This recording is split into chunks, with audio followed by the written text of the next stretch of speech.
வணக்கம். இன்றைக்கி வீடியோவில் நம்ம சூப்பரான ஃபில்டர் காஃபி எப்படி செய்கிறதுன்னு பார்க்க போகிறோம். வாங்க வீடியோவில் பார்க்கலாம். ஃபஸ்ட்டு காஃபி டிகாஷன் ரெடி பண்ணுறதுக்கு தண்ணியை சூடு பண்ணிக்கலாங்க. நான் ஒரு டம்ளர் அளவுக்கு தண்ணி சேர்த்துருக்கேன். இதை நல்லா கொதிக்க விட்டுறலாங்க. தண்ணி இந்தளவு நல்லா கொதித்து வந்ததுக்கப்புறமா இப்போ ஸ்டவ் ஆஃப் பண்ணிடலாம். இதை அப்படியே சூடாக ஃபில்டரில் சேர்க்க போகிறோங்க. இந்த மாதிரி ஃபில்டர் ஒன்று எடுத்திருக்கேன். இந்த ஃபில்டர் உங்களுக்கு தேவையான சைஸில் கடைகளில் கிடைக்குங்க. உங்களுக்கு எந்த சைஸ் வேணுமோ பார்த்து வாங்கிக்கோங்க. ஃபில்டர் பார்த்திங்கன்னா இந்த மாதிரி தாங்க இருக்கும். ஃபில்டர் வாங்கும்போது சின்ன ஹோல் இருக்க மாதிரி ஃபில்டராக பார்த்து வாங்கிக்கோங்க. இப்போது இதில் நம்ம காஃபி பவுட்ரு போட்டு நம்ம ஏற்கனவே காய்ச்சி வச்சுருக்க சுடு தண்ணியை சேர்த்துக்கலாங்க. நான் 2 டேபிள் ஸ்பூன் அளவுக்கு காஃபி தூள் சேர்த்துக்கிறேங்க. நான் நரசூஸ் காஃபி தூள் சேர்த்துக்கிறேன். நீங்கள் எவ்வளோ காஃபி போட போகிறீங்களோ அதுக்கு தகுந்த மாதிரி காஃபி தூள் சேர்த்துக்கோங்க. சேர்த்துட்டு உள்ளே இந்த மாதிரி ஒரு லிட் மாதிரி இருக்கும். இதை வச்சு நல்லா அழுத்தம் கொடுத்து விட்டுக்கோங்க. எந்த அளவு நல்லா அழுத்தம் கொடுக்குறீங்களோ அந்தளவுக்கு நம்மளோட டிகாஷன் நல்லா ஸ்ட்ராங்காக கிடைக்குங்க.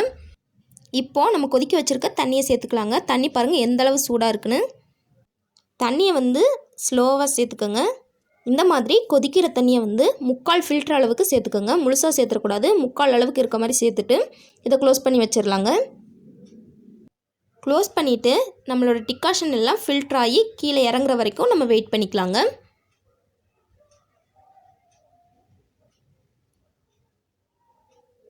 ஒரு 10 நிமிஷம் கழித்து பாருங்கள், நம்மளோட டிகாஷன் எல்லாமே ஃபுல்லாக இறங்கிருச்சு. நம்மளோட டிகாஷன் எல்லாம் இந்த மாதிரி கலெக்ட் ஆகிருக்குங்க.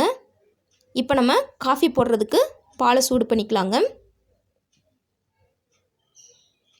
நான் 1/4 லிட்டர் அளவுக்கு பால் சேர்த்துக்கிறேன். உங்களுக்கு எவ்வளோ தேவையோ அந்த அளவுக்கு பாலை சூடு பண்ணிக்கோங்க. இந்த பால் நல்லா இந்த மாதிரி பொங்கி வந்ததுக்கப்புறமா ஸ்டவ் ஆஃப் பண்ணிடுங்க. ரொம்ப நேரம் கொதிக்க விடணும்னு அவசியம் இல்லை. இந்த மாதிரி ஒரு பொங்கு மட்டும் வந்ததுக்கப்புறமா ஸ்டவ் ஆஃப் பண்ணிக்கலாங்க. இப்போ ஃபில்டர் காஃபி செய்கிறதுக்காண்டி நான் ஒரு டவரா செட் எடுத்து வச்சுருக்கேன். இப்போது இந்த டம்ளரில் தேவையான அளவு சர்க்கரை சேர்த்துக்கலாங்க. நான் 1 டீஸ்பூன் அளவுக்கு நாட்டு சர்க்கரை சேர்த்துக்கிறேன். உங்களுக்கு தேவைப்பட்டால் ஒயிட் சுகர் கூட சேர்த்துக்கலாங்க. இது கூட நம்ம ஒரு 1/4 டம்ளர் அளவுக்கு நம்மளோட டிகாஷனை சேர்த்துக்கலாங்க. இப்போ இது கூட நம்ம காய்ச்சி எடுத்து வச்சுருக்க பாலை சேர்த்துக்கலாங்க. ஃபில்டர் காஃபிக்கு எப்போவுமே தண்ணி கலக்காத நல்லா திக்கான பாலை சேர்த்துக்கோங்க. அப்போ காஃபி நல்லா சூப்பராக இருக்குங்க. இதை நல்லா நுரப்பொங்க ஆற்றிக்கலாங்க. உங்களுக்கு எவ்வளோ ஸ்ட்ராங்காக பிடிக்குமோ அந்தளவுக்கு ஸ்ட்ராங்காக காஃபி போட்டுக்கலாங்க. நல்லா மேலே தூக்கி நல்லா நுரப்பொங்க ஆற்றிக்குங்க. பர்ஃபெக்டாக நம்மளோட ஃபில்டர் காஃபி ரெடி ஆகிருக்கு பாருங்கள்.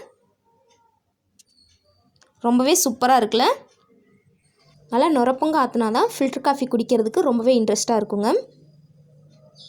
இப்போ இது மேலே கொஞ்சமாக டிகாஷனை இந்த மாதிரி ஊற்றிக்கலாங்க. அப்போ இன்னும் பார்க்குறதுக்கு அட்ராக்ஷனாக இருக்கும். சூப்பராக நம்மளோட ஃபில்டர் காஃபி ரெடி ஆயிடுச்சு. கண்டிப்பாக நீங்களும் ட்ரை பண்ணி பார்த்துட்டு எப்படி வந்துச்சு அப்படிங்கிறத கமெண்ட்டில் சொல்லுங்கள். இந்த வீடியோ உங்களுக்கு பிடிச்சிருந்தால் லைக் பண்ணுங்கள், ஷேர் பண்ணுங்கள். மறக்காமல் நம்ம சேனலை சப்ஸ்கிரைப் பண்ணிக்கோங்க. தேங்க்ஸ் ஃபார் வாட்சிங்.